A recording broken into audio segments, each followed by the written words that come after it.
Сәлеметсіздер ме оқушылар? Менің есімім Алтай Ринат. Біз сіздермен 5-ші сыныптың ең бірінші тақырыбын бастайтын боламыз. Ол бізде тақырып натурал сандардың жазылуы. 5-ші сыныптың кітабымен бүкіл параграфтар бойынша сабақ өтетін боламыз.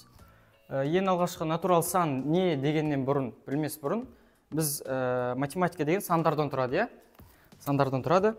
Ол бізде мысалға 1, 2, 3, 4, 5, 6, 7, 8, 9 және біз 0 бар, Бұлар бізде цифрлар деп аталады. Ал қалған 11, 12, 13 дегендер олар кете береді, олар сандар. Бұлар бізде цифрлар. Енді бізде натурал сандар дегеніміз оқушылар. Натурал сандар дегеніміз бізде математикада жиын бар. Сол жиынның ең алғашқысы бізде натурал сандар.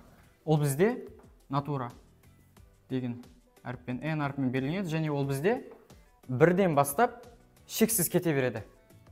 Бірден басталады ол бізде 1, 2, 3, 4 деп кете береді. Шексіз. Миллион болуы мүмкін, 2 миллион, триллионға дейін кетіп қалуы мүмкін. Бұл бізде натурал сандар екен. Енді және бізде 0 деген сан бар. 0 деген цифр бар. Ол бізде натурал санға кірмейді екен. 0 n-ға кірмейді екен. Бізде натурал сандардың жазылуы осындай. Және де бізде санды өрнектер, және де бізде әріпті өрнектер деген бар. Санды өрнектер дегеніміз, мысалға, ол бізде сандар. Мысалы, 5 қосылған 7 деген сияқты, 5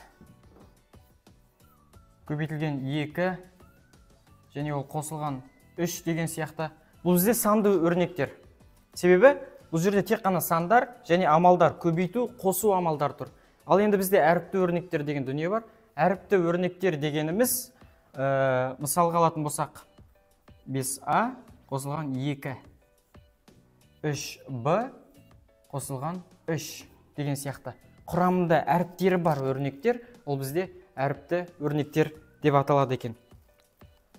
Натурал сандар бізде осы, және де келесі сабақтарда есепте шығаратын боламыз. Сол сәлеметте болыңыздар.